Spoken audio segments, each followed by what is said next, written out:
আমি এগুলো জানতেছি আস্তে আস্তে, যখন বাবা মানে হঠাৎ করে আত্মসমর্পণ করে। তো বাবা আত্মসমর্পণ করার পরে যখন বিষয়টা পুরোপুরি জানে যে বাবা আত্মসমর্পণ বলতে কি আপনার সামনে না, থানায় উনি থানায় ডাইরেক্ট কোর্টে যে আত্মসমর্পণ করে। নাকি মাকে মেরেই ফেলছিল আসলে? হ্যাঁ, ওনাকে মেরে আমাদের বাড়ির ভিতরেই ওখানে মাটি চাপা দিয়ে দিছিল এবং তার উপরে নারকেল গাছ লাগাই দিছিল। আমার বয়স 26 বছর। 26 বছর। এখন কি গল্প আপনার একেবারে ছোটবেলা থেকে শুরু করেন, প্রথমে ধারাবাহিক ভাবে আসি আমরা আর কি, হ্যাঁ শৈশবটা থেকে আসি। জি, শৈশবে বলে ছোটবেলায় আমি আমার ফ্যামিলির ছোট ছেলে সবার। বাবা কি করতো আপনার? আমার বাবা তখন কি করতো আমি ওইভাবে জানি না, কিন্তু ওনার খুব প্রভাব ছিল দেশে। তো আমার মা যখন আমার 3 ভাই বোন হওয়ার পর সবার লাস্টে যখন আমি হই, আমার বয়স যখন 18 দিন, তো তখন আমার বাবা দ্বিতীয় বিয়ে করে। আচ্ছা, মানে এটা পরবর্তীতে আপনি শুনেছেন? জি, ওকে। দ্বিতীয় বিয়ে করে এবং আমার আম্মার সাথে এটা নিয়ে এটি হওয়ার পরে আম্মা চলে আসে বা আমার নানুর যাই নিয়ে আসে তাকে। তো আমি ছোটবেলা থেকে আমার নানু বাড়িতে পড়েছি, আমি আমার বাবাকে ওই ছোটবেলা থেকে পাই নাই। আমার বয়স যখন 8-9 বছর, তখন বাবা আমার ওই যে দ্বিতীয় যে সৎমা ছিল, তো তাকে ছাইরা সে আবার আমার মার কাছে ব্যাক করে হঠাৎই। তো যখন হঠাৎ ব্যাক করে, আমরা আসলে বিষয়টা জানতাম না যে কিভাবে কি হয়েছে। তো আমরা খুব সহজেই মেনে নিতাম যে বাবাকে ফিরে পাইছি, বাবা কাছে আছে। তো বাবা আমাদের সাথে প্রায় 1-2 বছর ছিল। 2 বছর থাকার পরে জানতে পারি যে বাবার নামে একটা মামলা আছে, মার্ডার মামলা। সে আমার ওই যে দ্বিতীয় আমার যে সৎমা ছিল তাকে মেরে ফেলছে। 2-3 বছর পরে জানতে পারছেন? জি। আপনার বয়স কত তখন? তখন আমার বয়স 11 বছর। তখন আপনি মানে এগুলো সব আপনার চোখের সামনে ঘটতেছে এবং আপনি আমি এগুলো জানতেছি, বাট কিন্তু কোনোটা আমি নিজের চোখে দেখি নাই। আচ্ছা, আমি এগুলো জানতেছি আস্তে আস্তে, যখন বাবা মানে হঠাৎ করে আত্মসমর্পণ করে। তো বাবা আত্মসমর্পণ করার পরে যখন বিষয়টা পুরোপুরি জানে যে বাবা আত্মসমর্পণ বলতে কি আপনার সামনে না, থানায় উনি থানায় ডাইরেক্ট কোর্টে যে আত্মসমর্পণ করে। নাকি মাকে মেরেই ফেলছিল আসলে? হ্যাঁ, ওনাকে মেরে আমাদের বাড়ির ভিতরেই ওখানে মাটি চাপা দিয়ে দিছিল এবং তার উপরে নারকেল গাছ লাগাই দিছিল। কি বলেন এগুলা? আপনি কি দেখেছেন, মানে এগুলো স্বীকার করলো কবে বা কি হইলো, কিভাবে জিনিসগুলো? আমি সেই ডকুমেন্ট গুলো দেখছি পেপারে আসছিল। এখন আমার বাবা জেলে।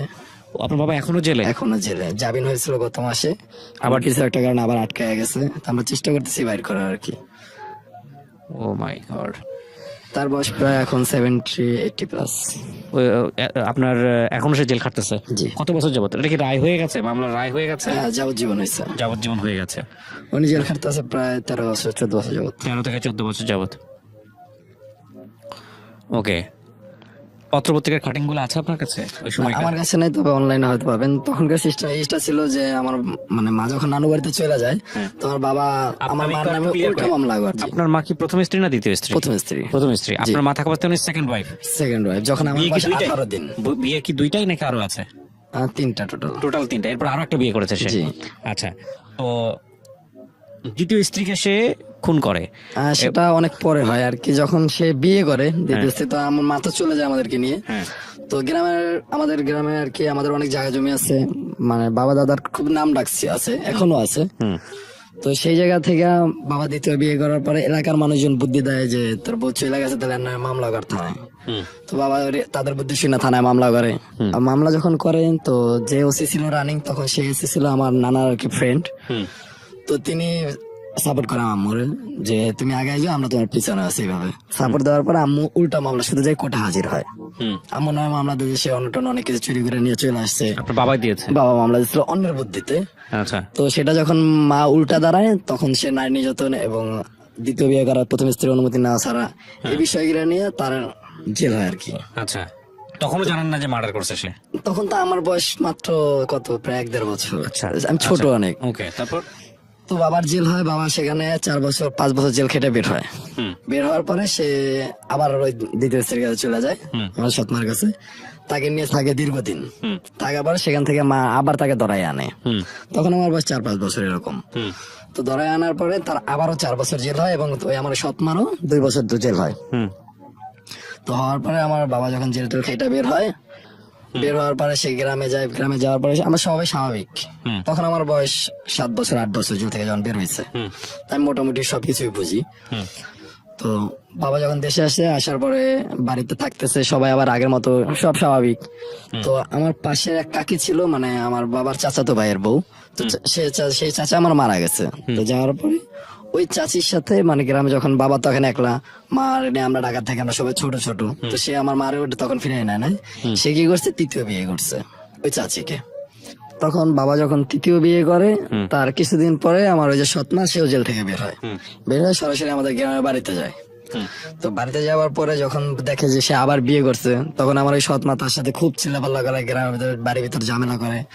এখন যেহেতু আমাদের বাড়ির একটা মান সম্মান ছিল, নাম ডাক ছিল অনেক, আমাদের ফ্যামিলিরই দাদার বাবা চাচা সবারই খুব ভালো নাম ডাক আছে এখনো আমাদের ওরকমই। আমার চাচা দাদা এমপি।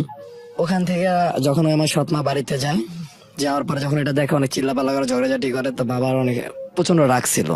তো সে রাগ সামলাইতে না পারে প্রথমে তাকে অনেক ডাকাডাকি করে, ইটি করে, কিন্তু যখন কথা না শুনে তখন কি করে, ওই যে দরজার যে লাঠ আছে না কাঠের, ওইটা দিয়ে পিছন থেকে বাড়ি দেয়। ওইটা আমার এই যে তৃতীয় জায়গায় বিয়ে করছে আমাদের চাচি, সে পিছন থেকে যে বাড়িটা দেয়। আমি যতটুকু আর কি পেপার পত্রিকা এবং সবার কাছ থেকে শুনছি যে বাড়ি দেওয়ার পরে উনি মাথা ফাইটা ওইখানে মারা যায়। মানে দ্বিতীয় স্ত্রীকে তৃতীয় স্ত্রী বাড়ি দেয়। জি, আমার ওই চাচি আর কি। তো এটা তো আপনার বাবা, আপনি বললেন বাবা মার দিল, সে একটা বাড়ি দিছে শুধু, তারপর আবার মার দিছে। হ্যাঁ তারপর বাবাও দিছে। তো এইভাবে যখন সবাই সে মিলে মারছে আর কি। জি, ওনার কোনো বাচ্চা কাচ্চা ছিল ওই সময়টাতে? না, ওনার বাচ্চা কাচ্চা ছিল না। Okay, তারপর তো ওনাকে যখন মেরে ফেলে তো ওনার আসলে বাড়ি দেওয়ার পরে মারা যায়। হ্যাঁ উনি মারা যায়। মারা যাওয়ার পরে মারা এরকম একটা যাওয়ার ঘটনা পরে ঘটতেছে, সবার তো জানার কথা আশেপাশে। সেটা সন্ধ্যার সময় ছিল। সন্ধ্যার সময় গ্রামের বাড়ি, আমাদের বাড়ির সিস্টেম হয়েছে এরকম, যেমন বাড়ির আশেপাশে প্রায় আপনি 1-1.5 কিলোমিটারের কোনো বাড়ি ঘর পাবেন, কারণ এই জায়গা জমি সব আমাদের, এগুলা ওরে বাবা, বিশাল এরিয়া আমাদের। কি করতো আপনার বাবা? আমার দাদা পুলিশ সুপার ছিলেন। ওকে ওকে ওকে, তারপর? তো সন্ধ্যার সময় যেহেতু মানে বাড়ির সামনে ছোট একটা খাল বয়া যায়, তো এই খালের ছোট একটা ব্রিজের ওইখানে ঘটনাটা ঘটে। তো ঘটার পর ওখান থেকে বাবা তারে তুলে নিয়ে এসে বাড়ির উঠানের পাশে মাটি খুঁড়ে তাকে ওইখানে রাখে, মাটি চাপা দিয়ে তার উপরে পরের দিন সকালবেলা নারকেল গাছ লাগাই দেয়। তো 2 দিন যাইতে না যাইতে সবাই খোঁজ নিতে আসে যে সে আসলো গেল কোথায়, মহিলাটা যে আসলো সে কোথায় গেল। তো বাবার যারা সহযোগী ছিল তার ফ্রেন্ড সার্কেল, তারা সবাই বলে যে ও রাগ করে চলে গেছে, ও আর বাড়িতে সিলেট ফিরে গেছে। তো এটা বলার পর গ্রামের অনেকে মাইনা নাই, কিন্তু আমার আবার একটা সৎ চাচা ছিল, ও বর্তমানে মেম্বার ওখানকার। ও কি করে, ও এটা মানে ও রাতের বেলা দেখছে যে বাবা যখন মাটিতে পুঁততেছে, ওইটা কোথাও থেকে দেখছে, দূরে কোথাও ছিল, ওই দিক দিয়ে যাইতেছিল, ওইভাবে দেখছে। দেখার পর ও কি করে, থানায় যায় পুলিশের সাথে মানে একদম মার্কেটিং করে বলে যে ওকে মারা হয়েছে এবং ওখানে দাফন করা হয়েছে। তো পুলিশ আসে, এসে প্রথম দিন মাটি খোঁড়ে, প্রায় 1-1.5 হাত মাটি খোঁড়ে, কিছু পায় না পাওয়ার কারণে বাবার ছেড়ে দিয়ে চলে যায় আর কি। তো 2 দিন পরে আবার সে যায় পুলিশকে আনে, ওই চাচা। তো তারপর বাবার বিরুদ্ধে আপনার চাচা ওই আবার সৎ চাচা যে সে আবার পুলিশ নিয়ে আসছে, এবং আসার পরে কি করলো, ওইখানে মাটি খুললো। ওই দিনকে সে 2 হাত খোঁড়াইছে, 2 হাত খোঁড়ানোর পরে তার লাশ পাওয়া গেছে। তো লাশ পাওয়া গেল পরে তখন বাবা আবার ছিল বাজারে দ্বিতীয়বার যখন খোঁড়াছে, তখন বাবা ওখানে উপস্থিত ছিল না। যখন লাশ পাওয়া গেছে, তার বাবা খবর পাইছে যে বাড়িতে পুলিশ এসেছে, লাশ খুঁজে পেয়েছে, তখন বাবা ওখান থেকে পলাতক। তো ওই সময়টা বাবা আমাদের কাছে ব্যাক করছে। প্রথম স্ত্রীর কাছে গেছে। হ্যাঁ, তখন আপনারা ছিলেন কোথায়? তখন আমরা ঢাকাতে থাকি, আমরা ছোটবেলা থেকে ঢাকাতে থাকি। আমার মা তখন গার্মেন্টস চাকরি করতো, এবং এভাবে আমাদের বড় করছে অনেক কষ্ট করে। আচ্ছা, আমরা 4 বোন, আমার বড় ভাই, তারপর 2 বোন, তার সবার ছোট আমি। তো বাবা যখন তখন ব্যাক করে, আমরা তো আসলে সবাই খুশি, আমি অন্তত অনেক খুশি ছিলাম যে বাবাকে ফিরে পাইছি, কারণ ছোটবেলায় আমি কখনো দেখি নাই, তার ছবি দেখছি। আপনারা আপনার মার পেটে কয় ভাই বোন? আমরা 4 ভাই বোন। আপনি সবার বড়? সবার ছোট। সবার ছোট, ওকে। তো বাবা ব্যাক করার পরে তো খুব সুন্দর মতো চলতেছিল। তো 2 বছর যাওয়ার পরে যখন আমি মোটামুটি বুঝি, তখন শুনতে পেলাম যে বাবার নামে মামলা হয়েছে এবং এটা রায় হয়েছে, ফাঁসি হয় না, যাবজ্জীবন হয়েছে। তো তাকে যে সে ধরা খাইলি জেল।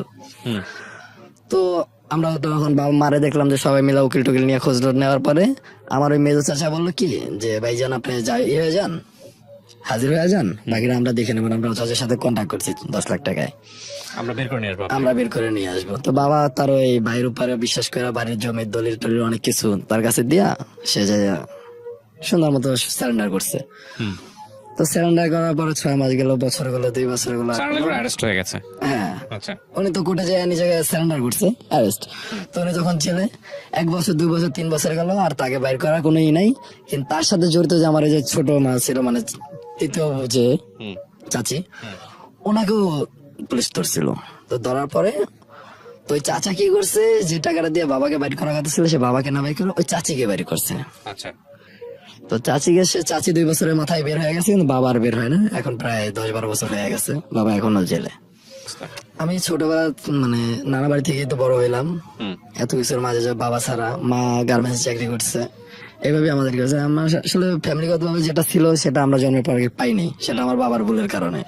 হুম, খুব স্বাভাবিক। হ্যাঁ, agree। তো আমাদের জীবনটা খুব কষ্টের ভিতরে কাটছে। তো ধীরে ধীরে বড় হইলাম, আমার বড় ভাই সংসারে হাল ধরলো, হুম সঙ্গে বড় ভাইয়ের যখন বিয়ে করলো হাল ধরলো, তখন বড় বোন ধরলো, হুম তারপর বড় বোনের পর আমি ধরলাম। তো আমার বয়সটা তখন 15-16, জি। এই সময়টায় আমি এই কর্মজীবনে নেমে পড়লাম। লেখাপড়া করেন নাই? লেখাপড়া খুবই অল্প করছি, আমি ক্লাস 5 পর্যন্ত পড়ছি এবং মাদ্রাসা হাফিজি পড়তাম, ওকে, কিন্তু কমপ্লিট কমপ্লিট করতে করেন পারিনি। নাই। তো তখন ফ্যামিলি এই বিষয়টা এমন ছিল, আম্মা যথেষ্ট বয়স হইতেছে, আম্মা অসুস্থ হয়ে পড়তেছিল, বড় ভাই সে আলাদা থাকতেছে, বড় বোন সে যথেষ্ট চেষ্টা করতেছে, কিন্তু ফ্যামিলি এইভাবে চালে যায়। একজন মেয়ে মানুষ গার্মেন্টস চাকরি করে কিভাবে এই জমানে চালাইতে পারে সংসার? তো তখন ওই জিনিসগুলো দেখে না আমিও বাদ দিয়ে দিলাম যে আমি পড়ালেখা করলাম, আমার সংসারে হাল ধরতে হবে। তো কাজে নেমে পড়লাম। তখন আমি মিরপুরে বাসে হেল্পারি শুরু করলাম, মিরপুরে এসে হেল্পারে? বাসের হেল্পার। বাপের এত অর্থ সম্পদ থাকার পর আপনাকে হেল্পার হতে হলো? বাসে হেল্পারি করছি আমি। আমি চায়ের দোকানেও কাজ করছি টাকার জন্য। পার ডে আমাকে 150 টাকা দেওয়া হইতো চায়ের দোকানে। দিন শেষে সেই টাকাটা নিয়ে মার কাছে যেতে, মা তখন কাঁদতো, প্রতিদিন মা বড় ভাইরা কাঁদতো, তো আমি ছিল, ওরা কি দেখতাম। করতো? আমার বড় ভাই বাসে, এই বড় ভাইয়ের জীবনটা ড্রাইভিং এ গেছে, সেও ড্রাইভার, আর আমিও ড্রাইভার হয়েছি। তো প্রথম হালটা বড় ভাই ধরছে, বড় ভাই সংসার 10 বছর। আপনি বললেন আপনার দাদা পুলিশ সুপার ছিল। জি, তো পুলিশ সুপার থাকা অবস্থায় আপনার বাবাদের কোয়ালিটি কি ছিল? ওনাদেরকে মানুষ করে নাই? আমার বাবা বরিশালের খুবই নামি দামি একটা নেতা ছিল, আচ্ছা, নাম জানতে চাচ্ছেন আপনার বাবা? অনেক ক্ষমতাশীল, এবং কিন্তু কি লেখাপড়া করে নাই? হ্যাঁ আমার বাবা যথেষ্ট রাজনীতি করছে? রাজনীতি করা অবস্থায় কোনো ক্ষমতায় আসছে কখনো? ওরকম তারা কখনো ওইভাবে আগায় না, তারা এমনিতে দাপটের উপরে চালাইছে, তাদের নামের উপরে দেশ চলছে। ওকে, আর এই বাকি দুই ভাই ওরাও একই অবস্থা? না, ছোট চাচারা তো ছোট মারা ফেলেছে অনেক আগে। এত বড় একজন পুলিশ কর্মকর্তা ছোট ছিলেন চাচা বলে মারা গেছে 70-এ, 72-এ ছোট চাচাকে মারা গেছে। আমার কথা হচ্ছে যে সাধারণত এরকম একটা পরিবারের ছেলে মেয়েদের তো সাধারণত লেখাপড়া করায়, আপনার বাপ দাদারা লেখাপড়া ওই দিকে ওইভাবে যায় না? হ্যাঁ করছে তো, বাবা আমার বিয়ে পাস, ওকে আমার চাচা হাফেজ এবং একজন মুফতি। ওকে, ঠিক আছে, তারপর কি হলো? আপনারা এইভাবে সংসার চালাচ্ছেন? জি, এভাবে তো বড় ভাই একটা না 7-8 বছর সংসার চালানোর পরে তারপর যখন বিয়ে হইলো ওর বউ নিয়া, তখন একটা মানে ইসের ভিতরে, ক্রাইসিসের ভিতরে, এক রুমের ভিতরে আমরা থাকতেছি সবাই, আমরা 4 ভাই বোন প্লাস ভাইয়ের বউ, মা, সব আমরা একই রুমের ভিতরে থাকতেছি, এক খাটের উপরে ঘুমাইতেছি, ফ্লোরে বিছনা করে ঘুমাইতেছি, এভাবে চলতেছি। তো বড় ভাই যখন আলাদা রুম নিল, আলাদা হয়ে গেল, তখন ওর সংসার চালাতেই কষ্ট। ওর একজন ড্রাইভারের কয় টাকা ইনকাম হয় তখন? তা আমি সংসার আলাদার জন্য যখন হেল্পারি শুরু করলাম, তখন মোটামুটি ভালোই আর্নিং আমার, পার ডে আমি 400-500 টাকা কামাই, সেটা 2010-11 সাল আর কি। ওকে, তো তখন আমি পার ডে 400-500 টাকা কামাই। সকালবেলা 6টা বা 7টা বাজে আসতাম, রাত্রবেলা 1টা-1:30 বাজে যাইতাম বাসায়। তো এভাবে 1 বছর করার পর আমি ড্রাইভার হই। ড্রাইভার হওয়ার পরে আমি নিজেই বাস চালাইতেন? বাস চালাইতেছি, তখন আমার খুব ভালো আর্নিং। লাইসেন্স ছিল ওই সময় না? হ্যাঁ লাইসেন্স করছিলাম। ওকে, তো আম্মাই আমার লাইসেন্স করে দিয়েছিল, সেটা আমার কারো কাছ থেকে টাকা ধার করে নিয়ে, কারণ এরকম অ্যাবিলিটি ছিল যে আমরা একসাথে 10,000 টাকা লাইসেন্সের জন্য দিব। খুবই খারাপ অবস্থা ছিল। তো তার মাঝখান থেকে বড় বোন আমার কি করলো, যখন দেখতেছে না দেশে আর কিছু করতে পারছেন, তখন বড় আপা আমার বিদেশ চলে যায়, সৌদি আরবে যায় কাজের জন্য। তো ওখানে যাওয়ার পরে মোটামুটি ভালোই সেট আর্নিং হয়, এবং ও যাদের মাধ্যমে যায় তাদের সাথে মানে ঠিক করে একভাবে ও একটা প্রতিষ্ঠান দাঁড়া করে বাংলাদেশে এসে, ওখানে 3 বছর থাকার পরে যে টাকাটা সে কামাইছে সেটা নিয়ে বাংলাদেশে এসে ও নিজের একটা প্রতিষ্ঠান দাঁড়া করেছে, একটা ট্রাভেল এজেন্সি দাঁড়া করেছে এখন, সেটা চেয়ারম্যান। হ্যাঁ, তারপরে কি হলো? তো আপনি বাসের বাসের ড্রাইভার আমি পার ডে প্রায় 1,000-1,500 টাকা পার ডে ইনকাম করি। আচ্ছা, তো মাসের মধ্যে 20 দিন কোন গাড়ি গাড়ি চালাই। চালাতেন আপনি? কোন রুটের গাড়ি চালাতেন? আমি মিরপুর 14 নম্বর থেকে ওই যে ক্যান্টনমেন্ট ভিতর থেকে যে বাসটা চলে, ক্যান্টনমেন্ট মিনি সার্ভিস, আচ্ছা এখন যেটা টেস্টের নামে পরিচিত। আচ্ছা, তখন এটা 5 টাকা ভাড়া ছিল মিরপুর 14 নম্বর থেকে, এখন এটা 15 টাকা ভাড়া নেয়। আচ্ছা, তারপর? তো ওই বাসটা চালাইতাম, ভালোই ইনকাম করতেছিলাম, মাসে 15-20 দিন চালাইতাম, সংসার আমার সুন্দর মতো চলতেছে আম্মারে নিয়ে আমি। তো এইভাবে করে 2017 সালে আপু আমার অফার দিল কি যে দেশে তো অনেক কষ্ট করলি, তাহলে এখন বিদেশে চলে যা। তাই আমি বললাম না আমি বিদেশে যাবো না, আমি দেশেই থাকতে চাই। তো সেই সময় আমি আবার এক ফ্রেন্ডের সাথে পার্টনারে একটা লেগুনা কিনছি, অনেক কষ্টের মাধ্যমে হলো একটা লেগুনা, পার্টনারে 2 জন কিনছি 2 লাখ টাকা খরচ করে, সেটা চালাইতেছে। সেখানে আমরা মাসে খুব ভালো ইনকাম চলতেছে, 25-30 হাজার টাকা দেশি কামাইতেছি। সেটা ছিল 2016-17 সাল। তো বড় আপা বললো গাড়িটা এগুলা বাদ দে, তুই বিদেশে যা, বিদেশ গেলে একটা ক্যারিয়ার দাঁড়াবে। তা আম্মা বললো, সবাই যখন বলছে আমি চিন্তা করলাম যাই হোক ছোটবেলা থেকে তো যথেষ্ট কষ্ট করছি, যদি এখন আম্মার একটু কিছু দিতে পারি। বিদেশে যাওয়ার পর ওখানে আমি 1.5 বছর ছিলাম। তো 1.5 বছর থাকার পরে বড় আপু যখন দেশে চলে আসে তখন আমিও চলে আসি ওর সাথে। ওর 2 মাস পরে আমি দেশে চলে আসি। তো আসার পর থেকে ওইটাই ছিল হয়তো আমার দেশে আসাটা আমার উচিত হয় না তখন। তো আমি যখন দেশে আসি, আসার পরে কিছুদিন যাওয়ার পর আমার আবার আগের মতো অবস্থা। আমি পার ডে গাড়ি চালাইলে আমার ইনকাম যদি করতে পারতেছি তো আমার চলতেছে, আর ইনকাম না করলে আমার এনার কাছে হাত পাততে হইতেছে। কারণ আমার নিজের কোনো জমাজমির টাকা ছিল না। যে টাকা কামাইতাম সে টাকা খরচ হয়ে যেত ফ্যামিলি সেই মিলে। তো দেশে আসলাম, আসার পর আবার আমি বাস চালানো শুরু করলাম। তখন মিরপুর 14 নম্বর থেকে সাভার রুটে 2019 সালে 18 সালে সার্ভিস চালু হয়, ক্যান্টনমেন্ট বাস সার্ভিস, যেটা এখনো চলে। তো আমি ওই বাস চালানো ধরলাম। এক মালিক ছিল, তিনি আমার ওস্তাদের মতন, মানে আমার ওস্তাদের ফ্রেন্ড। তো সে ওস্তাদ ছিল, তো সে যখন মালিক, তো তার গাড়িটা সে আমার ভালোবাসা দিল যে তুই চালা। সে গাড়ি কাছেও আসতো না, গাড়ি আমার কাছেই থাকতো। হিসাব নিয়ে সবই দেখতাম। তো ওই গাড়িটা আমি একটা না চালাইতেছি। আচ্ছা, একদিন আমি মানে বৃষ্টি ছিল, তখন বৃষ্টি পড়তেছিল। তো হেমায়তপুর স্টেশনে গাড়ি খালি, গাড়িতে কোনো যাত্রী নেই, ওখানে বসেছি। হঠাৎ করে দেখলাম যে ব্রিজ উপর থেকে একটা মেয়ে দৌড়ে দৌড়ে আসতেছে পুরো ফিল্ম স্টাইলে। তো দেখে আমার খুব ভালো লাগলো। এন্ড বৃষ্টির মধ্যে দৌড়ে এসে আমার গাড়িতে উঠলো, উঠে আমার পাশে সিটেই বসলো। এত জায়গা থাকতে আমার পাশে এসে বসলো ফার্স্ট টাইম। তো ফার্স্ট টাইম ওকে দেখলাম, তো ওই দিন যাত্রী হিসেবে জাস্ট ভালো লাগা, একটা ক্রাশ এই টাইপের। তো এইভাবে 1 দিন 2 দিন 3 দিন তার সাথে আমার কন্টিনিউ দেখা হইতেছে গাড়িতে। কোনো কথা হয় নাই? একটা না 5-7 দিন আমাদের কোনো কথা হয় না। জাস্ট ও আমার গাড়িতে উঠতেছে, আমি ওর টেকনিক্যাল মোড়ে নামাই দিতেছি, ও আবার দুপুরবেলা ওকেই পাইতেছি টেকনিক্যাল থেকে। এমন একটা সময় যে আমি দুপুরবেলা যাচ্ছি আর ও টেকনিক্যাল মোড়ে দাঁড়ায় আছে। আবার ওরা নিয়ে হেমায়তপুর নামাইছি। পরের দিনকে সকালবেলা সেম টাইম আমি হেমায়তপুর আসলে দেখতেছি আমার গাড়িতে ওই মেয়েটা উঠছে এবং এসে টেকনিক্যাল নামতেছে। তো এরকম 4-5 দিন যাওয়ার পর আমি একদিন ওরে বলি যে আরেকদিন যদি আপনার সাথে দেখা হয় তাহলে আপনার নাম্বারটা আমার দিতে হবে। তো বলতেছে কেন দেবো? আমি বলছি একটা আপনার 5-6 দিন যাবে যাইতেছেন আমার গাড়িতে, আসতেছে আমার গাড়িতে, এটা অবশ্যই ইচ্ছাকৃত না হলে সম্ভব না। এত গাড়ি চলে, আমার গাড়িতে কেন উঠতে হইব? তো বলতেছে ঠিক আছে আপনার গাড়িতে আর উঠবো না। আমি যদি আরেকদিন উঠেন তাহলে আপনার আমি বিয়ে করবো। ফ্ল্যাট করতেছিলাম আমি গাড়ির ভিতরে। তো ডাইরেক্ট এইভাবে বলার পরে ও বলতেছে দেখা যাক। ও এটা ফাইজলামি চলে নিয়ে চলে গেছে। তো এর 2 দিন পরে আবার ওর সাথে আমার দেখা হয় সেম টেকনিক্যাল মোড়ে। আমি মানে ট্রাফিক সিগন্যাল দাঁড়ায় আছি, ওই সিগন্যাল ওই পারে। সিগন্যালটা ছাড়লো, আমি বাস যাইতেছিস, দেখি যে সামনে ওই মেয়েটা দাঁড়ায় না।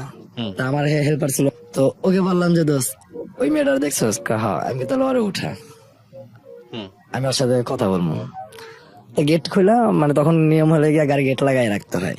তো ও কি করছে, গেটটা খুলে শুধু ও কি উঠাইছে আর কাউরে উঠে না। অনেকগুলো লোক ছিল, সবাই ধাক্কা টাকা দিয়ে সরাই না, শুধু ওই মেয়েটারই গাড়িতে উঠাইছে, ওটাই গেটটা লাগাই দিচ্ছে। এখন গাড়িতে আমার পুরো যাত্রীরা সবাই বলতেছে যে একটা মেয়ের উঠানোর জন্য গাড়ি বের করছে, আর আমার সাথে চিল্লাচিল্লি করতেছে, অনেকে বা গালাগালি করতেছে যে মায়ের জন্য ই করতেছে, ছোট্টা মোট্টা দুনিয়ার মানে বাজে বাজে কথা বলতেছে। তো আমি কোনো কিছু কেয়ার না করে আমি ওখানে বললাম যে আপনি ভিতরে যাওয়া বসেন। আমি আমার হেল্পারটা দিলাম যে তুই গাড়ি চালা, আমি তোর লগে কথা কম।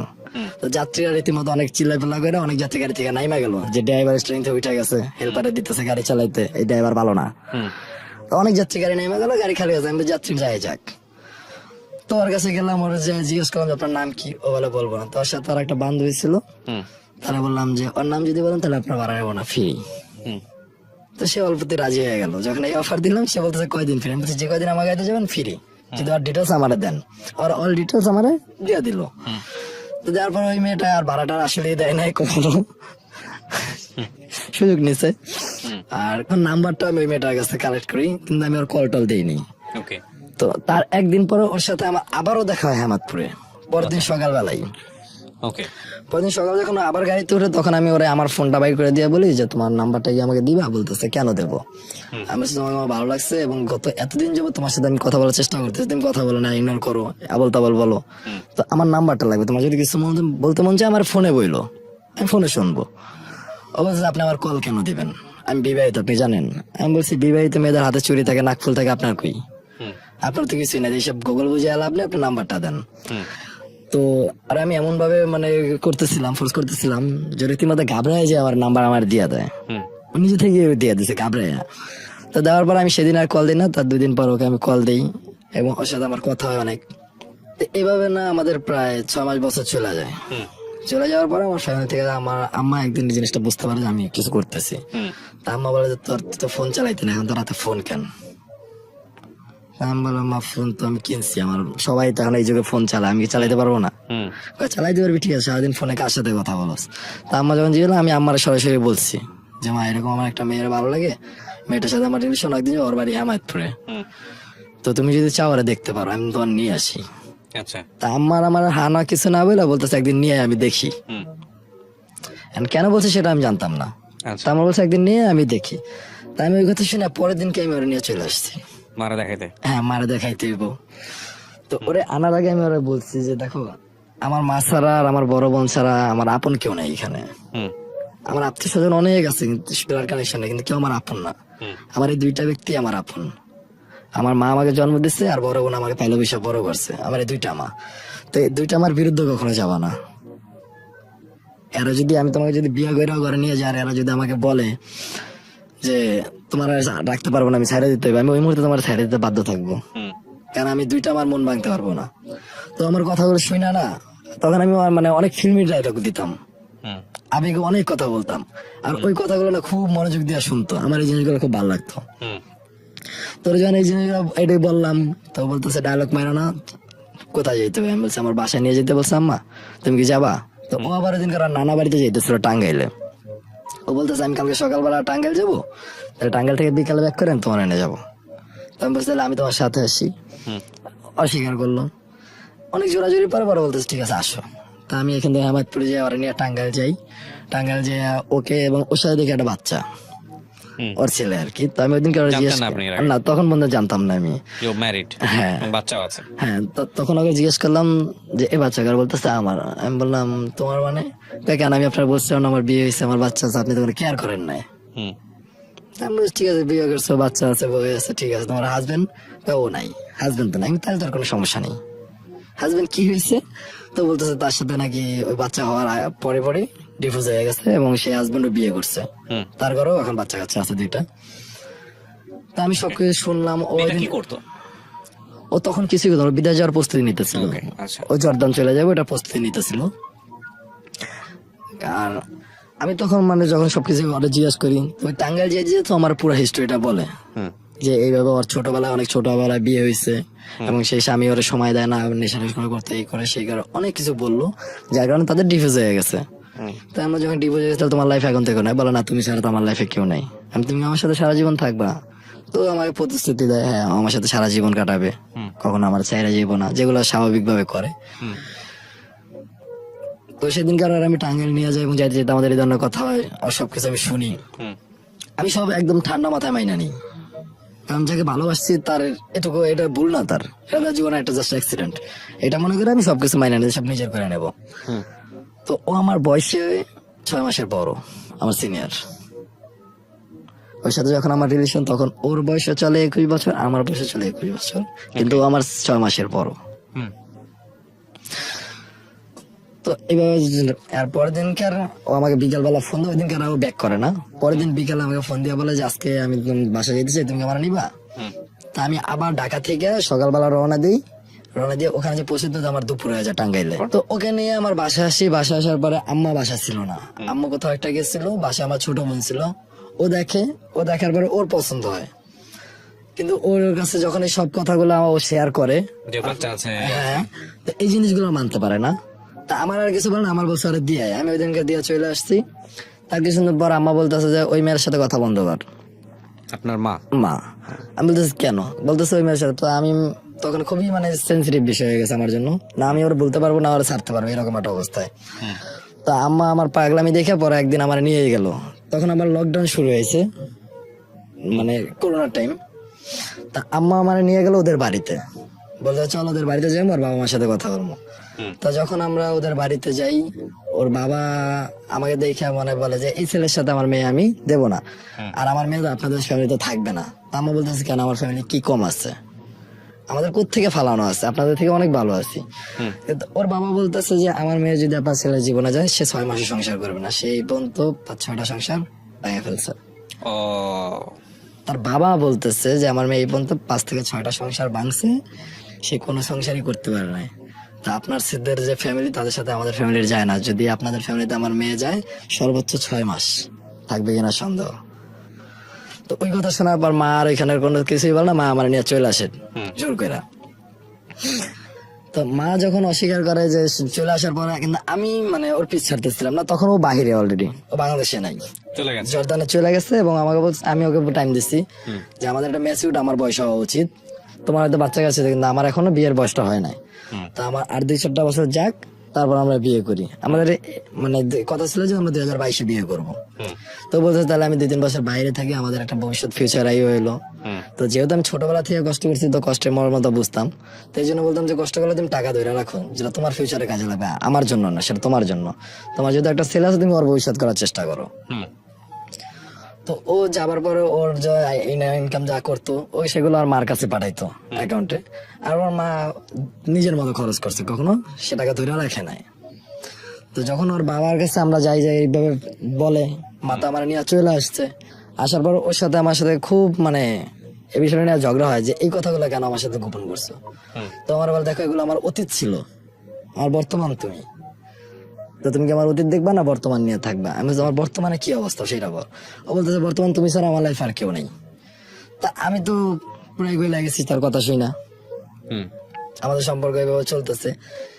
2020-এ আইসা আমার নানা প্রচন্ড অসুস্থ।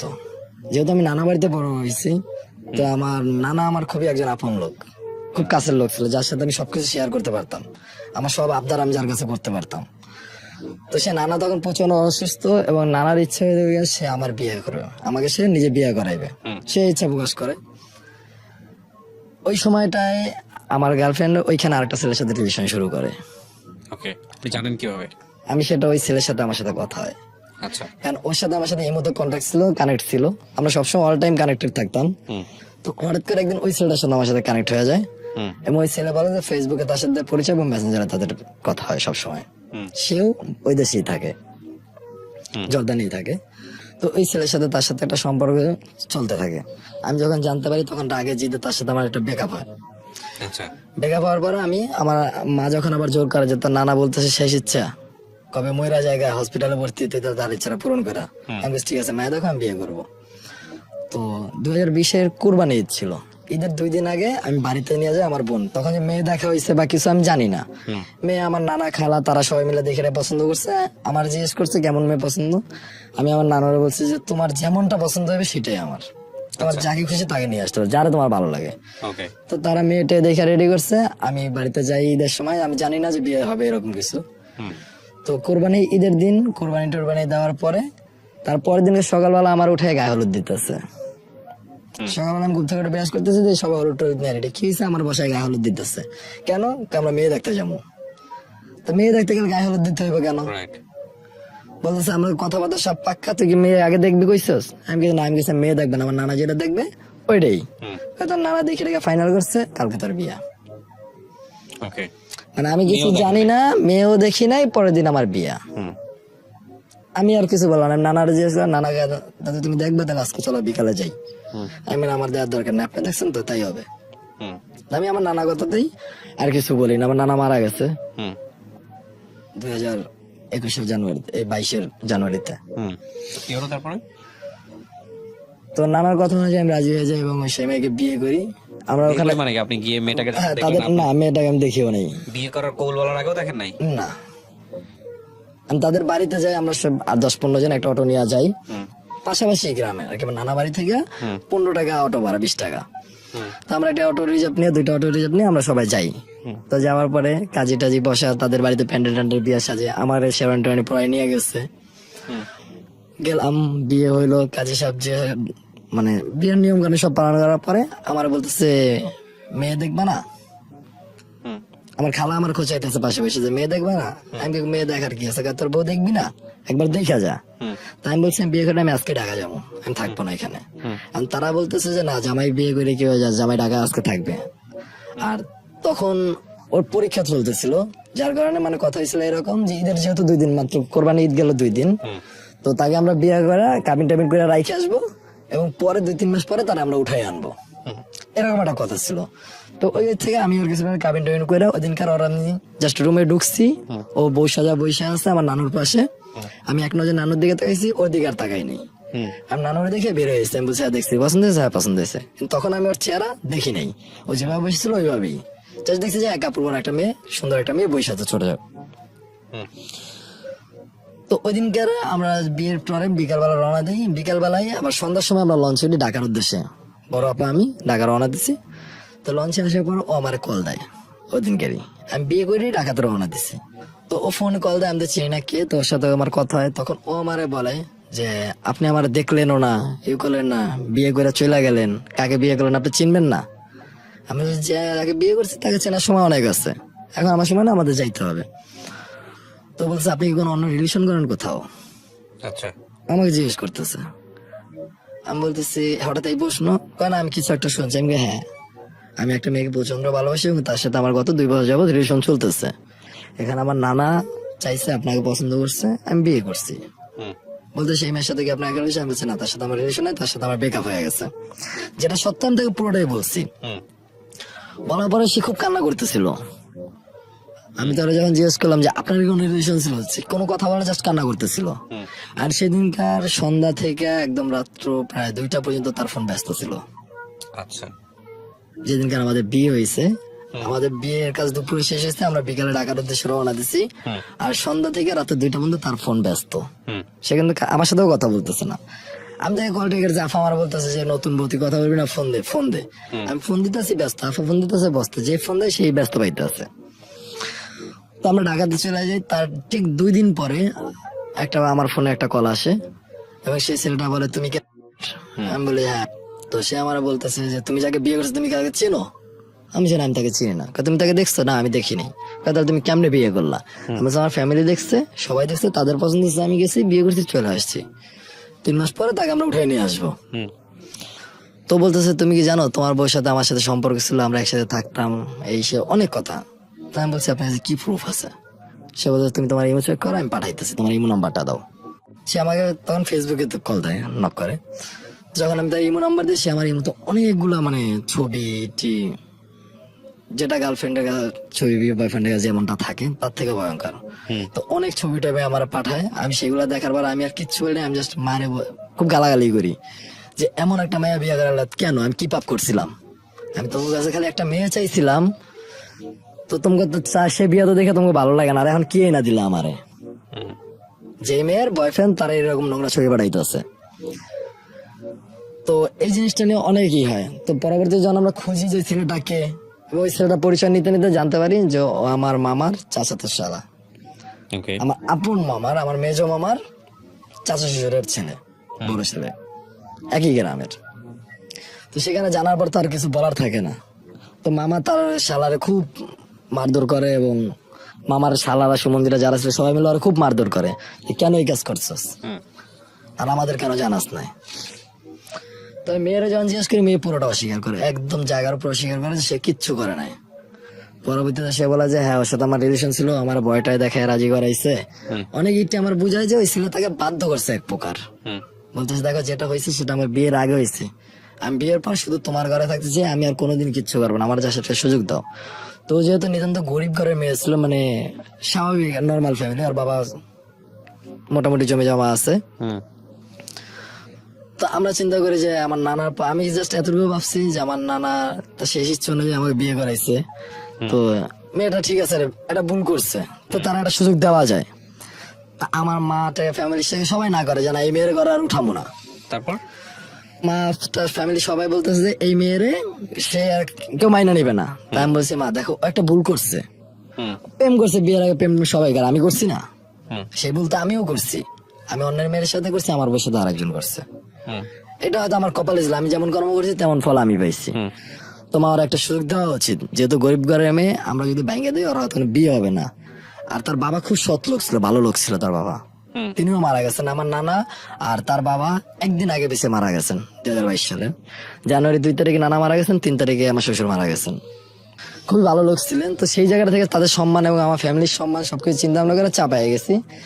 তো 8 দিনের মাথায় বিয়ের মানে ঈদ গেছে, তার 9 দিন পরে আমি তাদের বাড়িতে চলে যাই একটা গাড়ি নিয়ে, প্রাইভেট ঢাকা থেকে, যেহেতু আমি ড্রাইভার, নিজে ড্রাইভ করে চলে যাই, সাথে আমার বন্ধু বান্ধব কিছু নিয়ে যাই। আর আমি একলা নিয়ে আসি, আমার ফ্যামিলির কেউ যায় না, আমার আপন ব্লাড কানেকশন কেউ যায় না।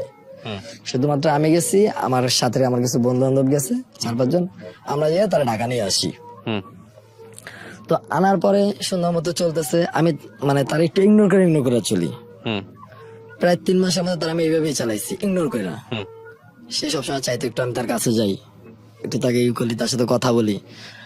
কিন্তু আমার না মনের ভিতর ওইটা জাগতো না। আমার মনে হয় 2টা জিনিস জাগতো, যে আমি তো ভালোবাসছি আরেকজনকে, আর এই মেয়ে তো বিয়ের আগে আরেকজনের থাইকে আইছে। আমার মনে হতো ওই 2টা জিনিস জাগতো।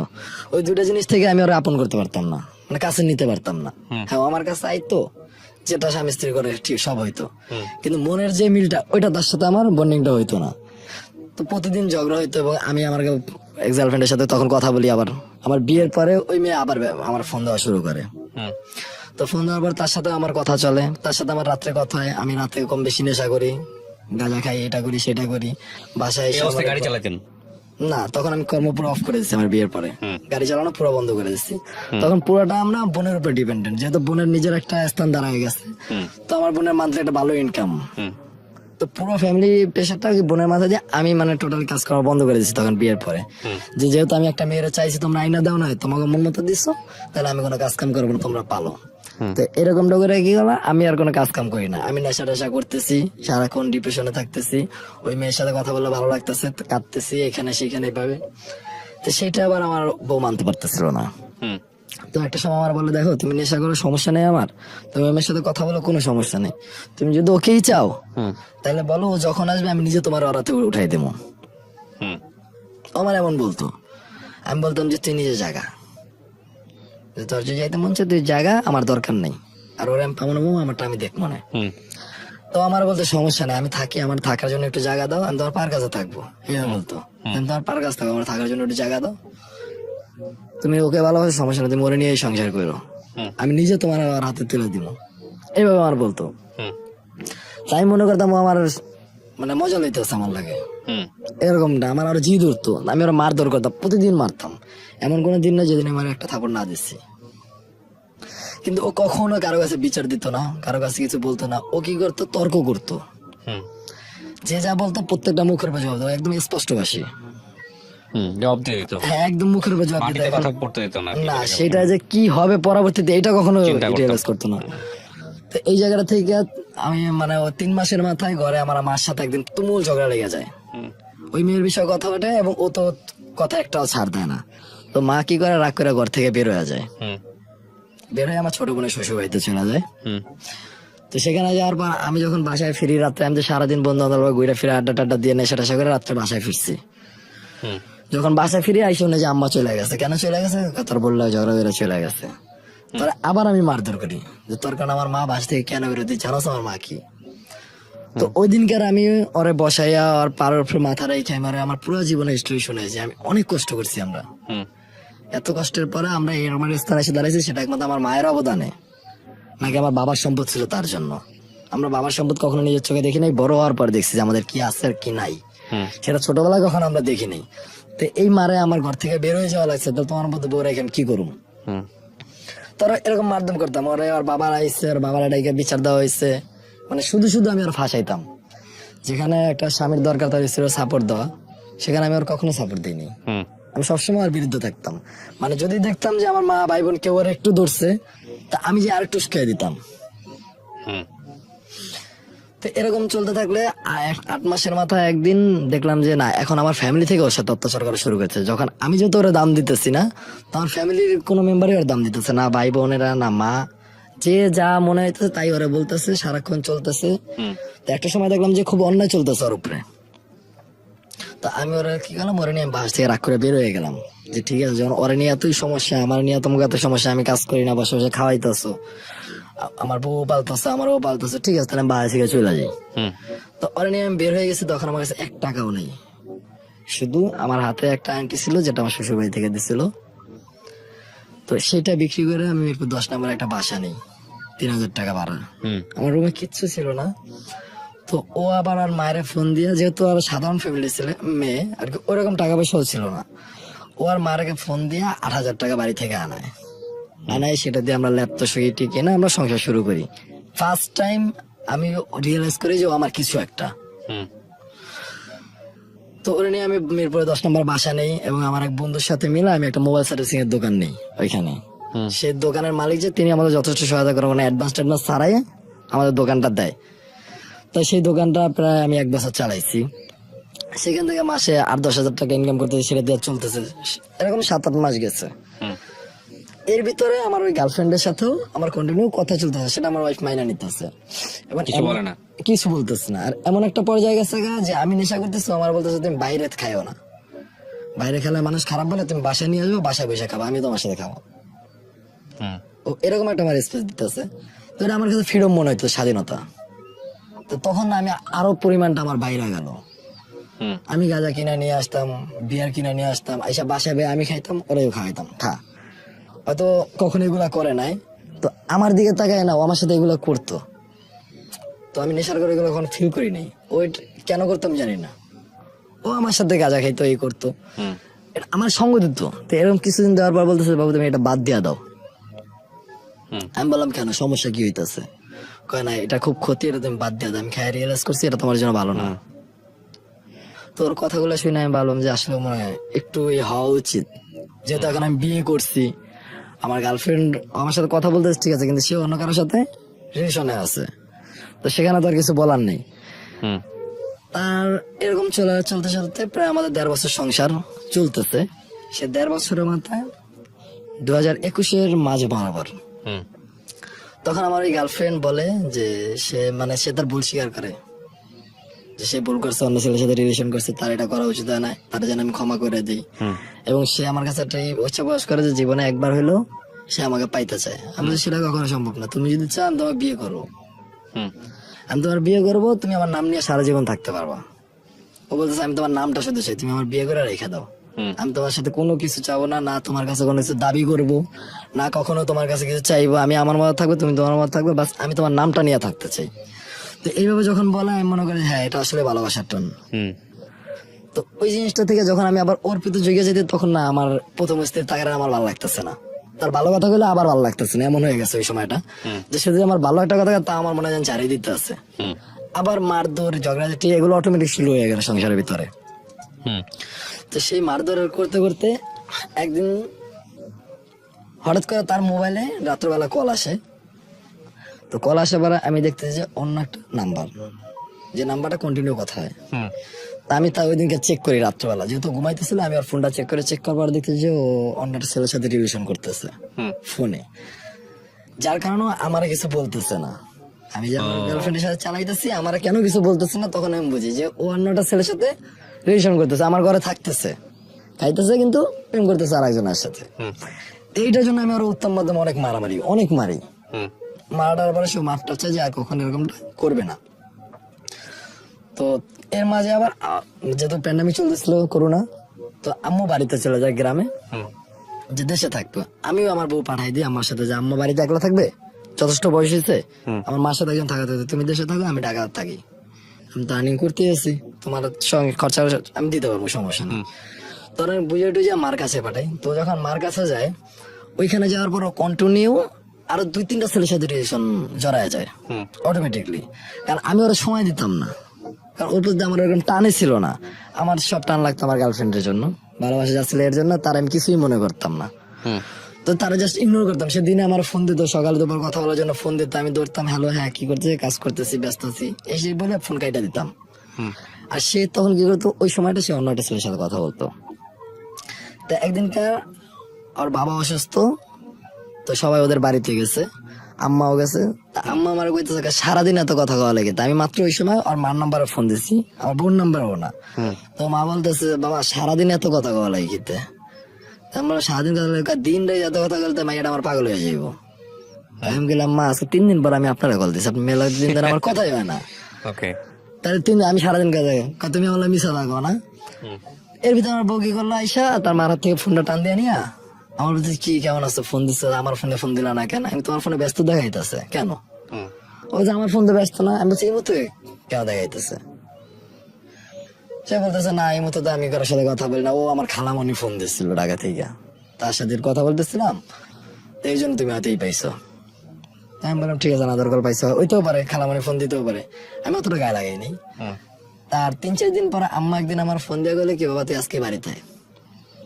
আমি বললাম তুই আজকে রাত্রে বাড়িতে বিতি, মানে সকালবেলা ফোন দিচ্ছে যে তুই সন্ধ্যার গাড়িতে তুলবি, মাঝরাইতে যেন বাড়িতে পৌঁছে এরকম একটা টাইমে আবি। আমি কেন হঠাৎ করে কিছু কারোর কিছু জানানোর দরকার নেই, বাস গাড়িতে ওঠ। তো ওইটা বলছে না, আমি আর কোনো কিছু চিন্তা ভাবনা করিনি। আমি আপার কাছে গেছি, আপার কাছ থেকে টাকা নিয়ে গাবতলে গেছি সন্ধ্যার সময়, মানে 5:30 বাজে গাড়িতে উঠছি। তো আরিসা ফের হয়ে গেছি যে যাইতে যাইতে আমার বাড়িতে প্রায় রাত্র 2টা। তো আমি বাসায় যে যার নিচে আম্মারা ফোন দিচ্ছি, আম্মাকে দরজা খোলা আছে, কোনো শব্দ করবি না, ওই তোর সোজা তোর রুমে যাবি। তা আমি যখন দরজাটা খোলা রুমে ঢুকি, দেখি যে ফোনে ভিডিও কলে কথা বলতেছে ছেলের সাথে। সে আমার দিকে দেখতে মতো ঘাবড়ে যায়, কি হইতেছে, কোথেকে আসলাম। সে আমার তুমি আসলে বলবো না, আমি এটা খেয়ে ওটা আমার চাস্তো ভাই। আমি রাতে 2টা বাজে কেমন চাস্তো ভাই? চাচাই খবর নেয় না, চাস্তো ভাই কিভাবে রাতে 2টা বাজে খবর নেয়? বলে আমি ওর একটা থাপড় দিই। তারপর তারপরে দেখো আমি না এমনি বাস কথা হচ্ছে, আমার জাস্ট একটা ফ্রেন্ড, আমার কলেজের ফ্রেন্ড। কেমন ফ্রেন্ড? কল ব্যাক করো। তো ছেলের যখন ফোন দিয়ে আমি জিজ্ঞেস করলাম, ছেলে বলতেছে আমরা জাস্ট ফ্রেন্ড, আমরা কলেজের ফ্রেন্ড। কোন ফ্রেন্ড? কলেজের ফ্রেন্ড তুমি? বলছে আমরা একসাথে পড়ি। আমি কোন দিকটা একসাথে পড়ছো তুমি? ও মাত্র এসএসসি পরীক্ষা দিচ্ছে। তো তুমি কলেজের ফ্রেন্ড কি হবে? তো কলেজে এখন ভর্তি হয় নাই। তো এক কথা দিকে তর্কের মাঝে ও এটা আবার কাটাই যেতে চাইতেছিল। তো ওই দিনকে আমি ওর অনেক মারধর করি, আমি বাস থেকে বের করে দিই রাত্রবেলায়। বের করে দেওয়ার পর ওর বাড়িতে চলে যায়। তো সপ্তাহখানেক পরে ওর বাবা আবার অসুস্থ, তার বাবার ক্যান্সার ছিল। তো তার বাবার নিয়ে ঢাকা আসবে, আমার বলতেছে দেখো বাবা তো অসুস্থ, আমার ঢাকা যাওয়া উচিত। তাই আমি বললাম তোমার আমি কোনোদিন আর অ্যাকসেপ্ট করতে চাই না, তুমি তোমার মতো থাকো, আমি আমার মতো আছি। তো আবার আমার কাছে মাস্টার চলে দেখো তোমার শূন্যতা আমি দূর করার জন্য তুমি যেহেতু আমার টাইম দিতে আসছো, আমার রিয়াজ করাইলো যে আমার অভাবে অন্যটা ছিল আসক্ত হয়েছে। আচ্ছা, তো আমি জিনিসটা মানতেছিলাম না। তারপর আমার বলতেছে তুমি জানো আমি প্রেগনেন্ট। ওকে। হ্যাঁ, আমি বললাম তুমি প্রেগনেন্ট কিভাবে? কারণ ও তখন বাড়িতে গেছে মাত্র 1.5 মাস হয়েছে, তার এখন আমার সাথেই ছিল। তো বলতেছে আমি প্রেগনেন্ট। আমি বললাম তুমি প্রেগনেন্ট সেটা আমার আগে বলো না কেন? তো ওইটা শুনে না আমি আসলে খুবই একদমই হয়ে গেছে যে আমার একটা বাচ্চা হবে, এটা আমার খুব শখ ছিল। তো ওইখান থেকে আমি না একদম এক কথাতেই মাফ করে দিই। মাফ করে দেওয়ার পর আমি বলতে চলো তোমার নিয়ে ঢাকা চলে যাই, তোমার এখানেও থাকা লাগতো না। যেহেতু আমি বাস থেকে বাইর করে দিচ্ছি, আর সবাই ওর বিরুদ্ধে গেছে গা, কারণ সবাই সাথে আমি খাড়া করেছে চরিত্রহীন। এটা তো আমি অলরেডি প্রমাণ করে দিয়েছি চরিত্রহীন। তো সেই জায়গা থেকে ওরা যদি বাইর করে দিচ্ছি, তো কেউ তার অ্যাকসেপ্ট করতেছিল না। আমি ওরা কেউ না জেনেই ঢাকায় নিয়ে আসি। আইসা আবার বাসা নেই, বাসা নিয়ে আমরা একসাথে থাকি। 2 মাস যায়, 3 মাস যায়, 3 মাসের 4 মাস যায়। আমি বললাম কি অবস্থা, তুমি না প্রেগনেন্ট ছিলা? ও বলতে দেখো আমার না, আমি তোমার কেমন বলবো, আমি তো ভয় পাইছি, আমার আসলে বোঝায় বলেছিল, আমার অন্য সময় ছিল যার কারণে মেন্স বন্ধ ছিল, আমি না প্রেগনেন্ট না। ওই কথাটা শোনার পর আমি খুব কষ্ট পাই, আমার অনেকটা কষ্ট লাগে। তো আমি ওর আর কিচ্ছু বলি না। তো এই কষ্ট থেকে আমি আবার কি করছি, একটু ভালো থাকার জন্য আমার গার্লফ্রেন্ডের সাথে কথা বলা শুরু করে দিচ্ছি, এবং ও এই জিনিসটা আবারও কিছু বলে না। তো 1 সপ্তাহের মাথায় সে আবার বলতেছে আমি প্রেগনেন্ট। ওকে। তো প্রেগনেন্ট বলে আমি বলেছি আমাকে প্রমাণ দাও, তুমি যদি এখন প্রেগনেন্ট হও সে বাচ্চা আমার না, কারণ আমি গত 1 মাস যাবত আমি তোমার সাথে ছিলাম না। তো এই কথা বলতেছে তুমি অস্বীকার করতেছো? আমি হ্যাঁ, আমি অস্বীকার করতেছি, যেহেতু আমি 1-1.5 মাস যাবত তোমার সাথে ছিলাম না, তুমি এতদিন যত প্রেগনেন্ট ছিল না, তাহলে এখন তো প্রেগনেন্ট হওয়ার কোনো প্রশ্ন নেই, তুমি মাত্র 2 দিন হয়েছে ঢাকায়, 2 দিন আমার সাথে থেকে গেছো, কিভাবে হতে পারে? তো ও এটা যেমন হোক আমার কনভিন্স করে যে এটা আমার বাচ্চা। তা আমি যখন অস্বীকার করি, ওরা মারধরও করি ওই অবস্থায়। আমি মারধর করার পর ও বাড়িতে চলে যায়। বাড়ি যাওয়ার পর আর মারাইনি, ওইটা অ্যাবর্শন করায়, বাচ্চাটা নষ্ট করে। কিন্তু বাচ্চাটা আমার ছিল। আচ্ছা, বাচ্চাটা আপনারই ছিল? বাচ্চাটা আমারই ছিল, আমার ভুলের কারণেই সেটা গেছে, ওর মারাইনি নষ্ট করে ফেলায়। তো আবার 3-4 মাস পরে আমি আবার ওরে মানে সবকিছু বাদ দিয়ে মাইনে নেই। কেন জানি আমি ওরা ছাড়তে পারতেছিলাম না, মানে না সাথে রাখতে পারতেছিলাম না, ওরা ছাড়তে পারতেছিলাম। এরকম অবস্থায় কয়েকবার আমার পরপর 4বার বলো প্রেগনেন্ট, আর 4বারে একবারও কিছু হয় নাই। আর এর ভিতরে একবার তো বাচ্চা নষ্টই করে ফেলছে। তো এই বিষয়টি নিয়ে রাগে যে দেখে হবে একটা সময় আমি ডাইরেক্ট তালাক দিয়া বাড়ি থেকে 1 তালাক দিয়ে বের করে দিই। আচ্ছা, বাসা থেকে ঢাকা থেকে পাঠাই দিয়ে। ও বলতেছে আমি কোথায় যাবো, অনেক কান্না করে, আমার পাদরে অনেক মাপ চায়। আমি বলছি না তোমার তো চরিত্রের মেলা আমি থাকবো না, তুমি গত 2 বছরে আমার 4 বাচ্চার অভাব বানাইছো, আমার বাচ্চা কই? তো এরকম কথা কাটি করে আর আমি বাসা থেকে বাইর করে দিই, ও চলে যায়। চলে যাওয়ার পরে 1 থেকে 1.5 মাসের মাথায় আমার এই গার্লফ্রেন্ড, ও তখন ও অলরেডি বাংলাদেশে আসছে। তো ওর সাথে আমার কন্টিনিউ কথা হইতো। একদিন ও বলে যে ওর বাবার কাছে নাকি ওর মার কাছে ওর টাকা চাইছে, ওকে কোনো টাকা পয়সা দেওয়া হচ্ছে না। ও টাকা চাওয়ার কারণে আর আমার মা খুব মারধর করছে, মারধর করে বাড়ি থেকে বাইর করে দিচ্ছে। এখন ও কোথায় যাইবো? তা যেহেতু আমি ওরা ভালোবাসতাম, সেখান থেকে আমি বলছি যে তুমি কি আমার বিয়ে করবা, আমি তোমার সাথে থাকতে চাই। ও রাজি হয়ে যায়, যে তোরা তো তখন কোনো অপশন ছিল, আর বাড়ি থেকে বাইর করে দিচ্ছে। আর মা একটু লোভী টাইপের, তো ওরা এখন বাড়ি থেকে বাইর করে দেয়। আমি ওরা নিয়ে আসি, আসার পরে আমরা বিয়ে করি। সেটা আগস্টের 29 তারিখে, 2022 আগস্টের 29 তারিখে আমরা বিয়ে করি। আমার বড় বোনের বাসায় আমি ওরা নিয়ে এসে, বড় বোনই আমাদের বিয়ে দিয়ে দেয়।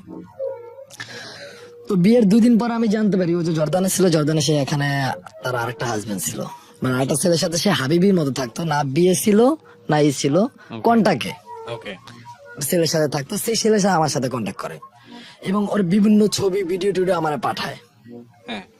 তো পাঠানোর পর ও চাইতেছিল যে করে, তা আমি ওর এতটাই ভালোবাসতাম, তা আমি এগুলো না একদম পুরোটা ইগনোর করে দেই। আমি ওই ছেলের বলি, ভাই তোমার সাথে যদি থাকো, যেহেতু তোমার বিয়ে করছো না, বলে হ্যাঁ আমার বউ, তুমি আমার বউরে কেমনে বিয়ে করলো? ছেলে বউ দাবি করতেছে। তাই আমি বলছি, ওই এর আগেও 2-3 জনের বউ ছিল, সেটা জানা সত্ত্বেও আমি ওরা ভালোবাসছি। আমি মানে একটু কনফিডেন্টলি বলতেছিলাম যে ও যেহেতু আমাকে ভালোবাসে, তো ভাই আমি ওর একটা সুযোগ দিতে চাই ভালো হওয়ার। ও জাস্ট আমার সাথে এইভাবে বলতেছিল যে দেখো আমাকে একটা সুযোগ দাও, আমি জীবনে হয়তো 6-7টা ছেলের সাথে থাকছি, সম্পর্ক করছি। যে ও বলতেছে আমি খুব খারাপ ছিলাম, সেখান থেকে আমি ভালো হইতে চাই, তোমার হাত ধরে আমি ভালো হইতে চাই, তোমার সাথে আমার জীবনটা কাটাইছে, আমার একটা সুযোগ দাও। তো এইভাবে যখন বলতেছিল না, আমি সবকিছু ইগনোর করে জাস্ট ওরে নিয়েই থাকতে চাইছিলাম। আর যখন ওরে নিয়ে থাকি, তখন আমার ফ্যামিলি থেকে ডাইরেক্ট বলে যে এই মেয়ের সাথে থাকলে আমাদের সাথে তোমার সাথে কোনো কানেক্ট নেই, কোনো সম্পর্ক থাকবে না। তা আমি একটা বলে যে সবার থেকে ডিসকানেক্ট হয়ে যাই। এদিকে আমার প্রথম বয়সে আমার সাথে ডিভোর্স হয় নাই, সেও আমার খুঁজতেছে, সেও ব্যাক করতে চাইতেছে, যে বিভিন্ন ভাবে মাপছে সবাই কনভিন্স করে সে ব্যাক করতে চাইতেছে। আর আমি এদিকে আরেকটা বিয়ে করে ফেলছি। আর এর বিষয়ে যে বিষয়টা এখন আমি এটাও মাফ করতে পারতেছি না, ওইটাও বলতে পারতেছি না। তো আমার দ্বিতীয় বউকে নিয়ে আমি থাকার পরে 1 মাসের মাথায় একদিন তার সাথে আমার সাথে তর্কাতর্কি হয়। তর্কাতর্কির মাথায় সে আমার প্রথম ওয়াইফ নিয়ে কথা বলে। তো বলার পরে আমি সাথে জাস্ট মানে সে কল দিছে বিদায়, ও খুবই করে। তাই আমি বললাম দেখো, ও জাস্ট একদিন কল দিছে, তাতে তোমার এই অবস্থা, আর তুমি 2টা বছর অসংসারের মধ্যে কল দিছো, আমি তোর সাথে কথা বলছি না। ও তো কখনো রিয়েক্ট করে নাই। ও বলতেছে আমি ভাগ দিতে পারবো না। তুমি কি আর ভাগ দিতে? স্বামীর ভাগ দিতে পারবো না। ও তো দিচ্ছে, ও তো আমার বড় বউ, ও তো আমার প্রথম স্ত্রী, তুমি আমার প্রথম ভালোবাসা, আমার প্রথম স্ত্রী, আমি কারে ফালাবো?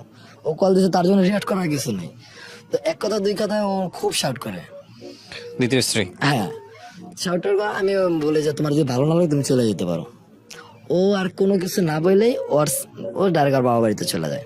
আচ্ছা। চলে যাওয়ার পর আমার সাথে আবার ফোনে কথা বলে, ও কন্ট্যাক্ট করে যে ওর ছেলের সহকারে যদি আমি মাইনা নেই, ওর ছেলের সহকারে আমার রাখতে হবে, তাহলে ব্যাক করবে না, করবে না। আমি বলছি ঠিক আছে, তোমার ছেলে নিয়ে আসো। আমি এক কথাই মাইনা, যেহেতু আমি ছেলেটা ছোটবেলা থেকে দেখছি। এখন ছেলেটা আবার 7 বছর, তখন যখন রিলেশন শুরু তখন ছেলেটা বয়স মাত্র 2 বছর ছিল। আমি সেই বাচ্চা থেকে আর দেখছি। তাই আমি বলছি আমার কোনো সমস্যা না, আমি নিজের ছেলের মতো মানুষ করবো। তাই আমি ছেলেটা আনি। তখন আপনার বাচ্চা কাচ্চা হয় নাই? না, আমাদের কোনো বাচ্চা কাচ্চা হয় নাই। আমার মাত্র 2 মাস হয়েছে। আপনার প্রথম স্ত্রীর কোনো বাচ্চা কাচ্চা? না, প্রথম স্ত্রীর কোনো বাচ্চা কাচ্চা হয় না। তো দ্বিতীয় স্ত্রী তার ছেলে নিয়ে আসে, আসার পরে সব সুন্দর মধ্যে থাকতেছি। আমি ছেলের যথেষ্ট দেখবো, আমার বাবা ডাকে, আমার খুব ভালো লাগে বাবা ডাক শোনার জন্য। তো ওরে নিয়ে আমি আসি ওই ছেলের মাদ্রাসায় ভর্তি করার জন্য, কাপড় চোপড় বানাই দিচ্ছি, ঠিক আছে, একদম অল সংসারে মাল জিনিস যা দরকার। ওই রাগ করে যখন দ্বিতীয়বার যখন যাওয়ার পর আবার রিটার্ন আসছে ছেলে নিয়ে, তখন আয়সা বলতেছে আমার ঘরে জিনিসপত্র লাগবে। কি কি লাগবে বলতেছে, আমার অল জিনিসপত্র লাগবে। তো আমি সেই সময় ঋণ কইরা প্রায় 1.5 লাখ টাকার জিনিসপত্র কিনি, পড়াশোনা করে সব কিনি, যা যা দরকার, খাট থেকে শুরু করে ফিস্টে সব, ও যা যা বলছে লিস্টে সব ওরা এনে দিছি। তো যখন যেটা বলতো আমি কোনো কিছুতে না ই করতাম না, সবকিছু এনে দিতাম। তো এর মাঝামাঝি সে তার প্রথম যে স্বামী, তার সাথে কথা আবার কন্টিনিউ চালাই যেতেছে।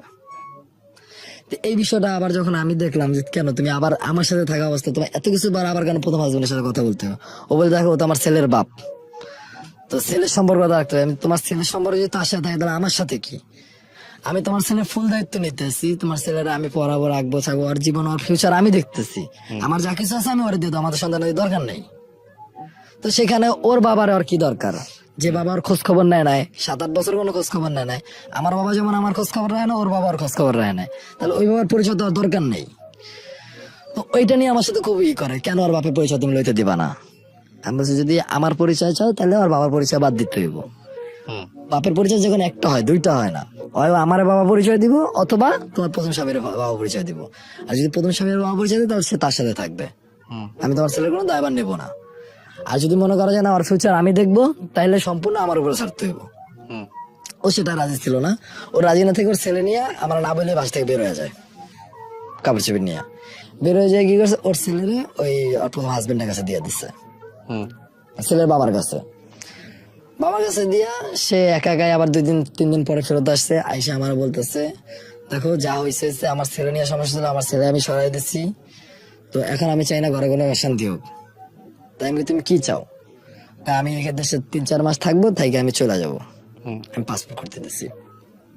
তারপরে তুমি পাসপোর্ট করে দিচ্ছ, আমার তো জানাইলা না, তুমি বিদেশ যাবা কেন? আমার তো বিদেশ যাওয়ার দরকার নেই। বলতেছে না, আমি বিদেশ চলে যাবো, আমি দেশে থাকবো না। তা আমি বলছি, ঠিক আছে, যখন যাবা তখন দেখবো। অনেক তো পাসপোর্ট করেছে, পাসপোর্ট করতে 1 সপ্তাহ আগে পাসপোর্ট হয়েছে। হওয়ার পরে এই 1 সপ্তাহ যাবত মানে আমার সাথে ওর সাথে তুমুল কিছু না কিছু বিষয় নিয়ে লাগতেই থাকে, কিছু না কিছু বিষয় লাগে। আর যখনই কোনো কথা হয়, ওর মুখে একটা কথা, আমার ডিভোর্স দিয়ে দাও, কিছু বললেই বলে আমাকে ডিভোর্স দিয়ে দাও। এই জিনিসটা আমি মানতে আমার খুব কষ্ট হইতেছিল, কেন কিছু বললে ডিভোর্স দিয়ে দিতে বলবো। তা আমি আমার মারে ফোন দিয়ে আসতে বললাম। আমার পরশুদিনকার আবার বোনের বিয়ে ছিল শুক্রবারে, সে বিয়েতে সবাই গেছে, আমি যাই নাই, আমি একটু কাজে ছিলাম বাইরে। তো আসার পরে কালকে রাত্রে আমরা যখন বাসায় যাই, ও বলতেছে আমি আমার প্রথম বোর কাছে গেছিলাম। আমি বললাম কেন? আমি গেছি আমার কাজে, আমাদের শুটিং চলতেছে, তো আমি গেছি শুটিং এর কাজে। যেহেতু আমি ড্রাইভার, তো আমার তো গাড়ি চালানো ছাড়া অন্য কোনো কাজ নেই। তো এখানে আমি অন্য মেয়ের সাথে কিভাবে আমি ওর কাছে যেতে পারি? ও বলছে না, তুমি ওই মেয়ে ওর লাগিয়ে গেছিলো, তোমার সাথে আমি থাকবো না, তুমি আমার ডিভোর্স দিয়ে দাও। এক কথা 2 কথা তর্কাতর্কি, এবং রাতে আমি ওরে 2-4টা থাপড়ে দেই। Second wife? জি। ফার্স্ট ওয়াইফটা তখন কোথায়? ফার্স্ট ওয়াইফ ও এখনো ওর মতোই আছে আর কি। তখন কি ওর বাবার বাড়িতে তখনও? না, ও ঢাকাতে একটা জব করতেছে, বাড়ি থেকে চলে আসছে, আলাদা থাকে? আলাদা থাকতেছে। ওকে। কারণ ওর বাড়ির ওরকম অবস্থা ছিল না, যেহেতু ওর বাবা মারা গেছে এর মাঝে। তারপর কি হলো? তো ও যখন আমার কাছে ডিভোর্স চাইতেছে, আমি ওরা মারধর করি, আমি ওর তালাক দিই, 1 তালাক দিই। 1 তালাক দেওয়ার পরে সে মানে এতটা উত্তেজিত হয়ে যায়, সে বলতেছে যে বিয়ে করুন। ও মানে এই কথাটা বলার পরে আমার না সহ্য হয় না। আমি বলছি, আমি তোমার সকালবেলা ডিভোর্স দিতে চাই। এবং আজকে সকালবেলা ওর নিয়ে কাজে অফিসে গেছি। আজকে কিছু হয় না, দুপুরবেলা আমি ডিভোর্সের পেপার দিয়া সাইন করে রেখে তারপর আমি আপনাদের এখানে আসছি। না, কিন্তু আপনার গল্প তো আপনি অনেক আগেই বলার জন্য ফোন দিয়েছিলেন আমাদের এখানে। জি। তখন গল্পটা কি অবস্থায় ছিল? তখন গল্পটা ছিল, আমার প্রথম ওয়াইফ চলে গেছে, তাকে তো আমি বিদায় দিয়ে দিচ্ছি। অনেক ইটি করার পরে সে ব্যাক করতে চাইতেছিল আমার কাছে। আমি তখন আপনি গল্পটা কেন বলতে চাইছিলেন, আর এখন গল্পটা কোন জায়গায় দাঁড়ায় আছে? মানে তখনকার এখনকার নিশ্চয়ই মিল নাই, মিল কি আছে? তখন আপনার দ্বিতীয় স্ত্রীকে আপনার ডিভোর্স দিতে হবে, এটা কি চিন্তা ছিল ওই সময়টাতে যখন আপনি অ্যাপ্লাই করছেন এখানে গল্প বলার জন্য? না, যখন আমি অ্যাপ্লাই করছি তখন আমার ওই যে দ্বিতীয় স্ত্রী চলে গেছে তার ছেলে নিয়ে। ও আচ্ছা, তখনও খারাপ অবস্থা? হ্যাঁ, তখন সে তার ছেলে নিয়ে সে তো চলে গেছে, আমার সাথে কোনো যোগাযোগ নাই, এই চলতেছে। আচ্ছা, আপনি আমাকে জাস্ট একটু বলো, আপনার প্রথম স্ত্রীর সাথে কি অবস্থা এখন? তালাক অবস্থায় আছে? 1 তালাক নাকি ওটাও ডিভোর্স? ওর সাথে আমার 1 তালাক অবস্থায় আছে। উনি কি চায়? উনি চাই ব্যাক করতে। তো ঠিক আছে, ওনাকে নিয়ে সংসার করেন, সমস্যা কোথায়? কিন্তু আমার তো চরিত্রের সমস্যা ছিল, সেটা হয়তো আমার অভাবে ছিল, কিন্তু আমাকে না পাওয়ার কারণে যে সে অন্য আরো চরিত্রের সমস্যা, একজন মানুষের চরিত্রের সমস্যা জায়গাটা আপনি জাজমেন্টে তখনই নিতে পারবেন যখন আপনি নিজে ওই কাজগুলো করবেন না। আপনার জায়গাটা কি ঠিক ছিল? আপনি আজকে গল্পটা এখানে কেন বললেন? আপনি শুধু আমাকে এইটুকু বলেন তো। আমি আসলে গল্পটা আজকে বলতে আসলাম এই কারণে যে আমি যে অন্যায়গুলা করছি ওর প্রতি। অন্যায় কার কার প্রতি করেছেন? আমি আমার ফার্স্ট ওয়াইফের প্রতি প্রচুর অন্যায় করেছেন, রাইট, এটা আমি এগ্রিড। তাকে আমি না কখনো স্ত্রী মর্যাদা দিতে পারছি এইভাবে, না তাকে ভালোবাসছি, তাকে আমি সবসময় সবার কাছে কালার করছি। ইভেন তার এই যে চরিত্রহীন হওয়ার পিছনেও 99% আমার দোষ আছে, সেটা আমার অভাবে হয়েছে। হয়তো তার বিয়ের আগে একটা ছেলের সাথে রিলেশন ছিল, সে অনেক কিছু করছে, কিন্তু বিয়ের পরে প্রথম 8 মাসে সে কিচ্ছু করে না, আমাকে ছাড়া সে অন্য কোনো কিছু ভাবে না। কিন্তু সেই সময়টা আমি অন্য একটা মেয়ের বিষয় ছিলাম, তাকে আমি বিন্দু পরিমাণ দাম দিতাম। সেলফ রিয়েলাইজেশনটা খুব ইম্পর্টেন্ট। আপনার এই রিয়েলাইজেশন থেকে যে যদি আপনি আপনার প্রথম স্ত্রীর সাথে সংসার করে সুন্দরভাবে থাকতে পারেন, সেটা খুবই ভালো। তবে এটা ঠিক যে মানে দুজনের জায়গা থেকেই যেগুলো অপছন্দ করেন সেগুলো থেকে দূরে আসতে হবে, নইলে আসলে সংসার জিনিসটা খুব ডিফিকাল্ট। আর সংসার জিনিসটাতে প্রবলেম সবারই হয়, সবার। এবং কার সংসারের প্রবলেম নাই? যদি বলে যে আমার সংসারের প্রবলেম নাই, সে তো মানুষ না, সে তো মহামানবও বলা চলে না তাকে। মানে এমন কোনো মানুষ নাই যার সংসারের প্রবলেম হয় না। প্রত্যেকেরটাই প্রত্যেকের মতো করে জটিল, তাই না? তো আপনি আসলে যে জায়গাটা বুঝতে পেরেছেন যে আপনি প্রথম স্ত্রীর সাথে যে ভুলগুলো করেছেন সেটা আসলে চরম ভুল, এবং এই ভুল থেকে আসলে অনেকগুলো ভুল আছে। এই ভুলগুলো বিয়ে করাটাও আমি মনে করি ভাবে বিয়ে করাটাও একটা ভুল ছিল। না দেখে, না বুঝে, না জেনে যদি আপনার জন্য জানাটাই, তার যদি অতীত যদি কোনো ফ্যাক্ট হয়ে থাকে, তাহলে মেয়েটার সাথে আপনার অবশ্যই কথা বলা উচিত ছিল। এবং মেয়েটার জন্য আপনার জায়গাটা থেকে যদি অতীতটা ফ্যাক্ট হয়ে থাকে, তাহলে মেয়েটাকেও বিয়ের আগে আপনার জানানো উচিত ছিল যে আমার এরকম একটা অতীত আছে। তো যাই হোক, সবচেয়ে বড় কথা হচ্ছে যে দিন শেষে আপনি যেহেতু রিয়েলাইজ করেছেন, এটা খুবই গুরুত্বপূর্ণ। আসলে আপনার বাবার কথাটা শুনেও ভালো লাগেনি আমাদের। আপনার বাবারও কিন্তু দেখেন তিনটা বিয়ে, তিনটা বিয়ে, তাই না? আমার লাইফে সেটাই হয়ে গেছে। তো এগুলো আসলে বহু বিবাহ জিনিসটাকে আমরা উৎসাহিত করব না আনটিল আনলেস সেটা যদি জীবনের জন্য প্রয়োজন না হয়। তো এই হচ্ছে বিষয়।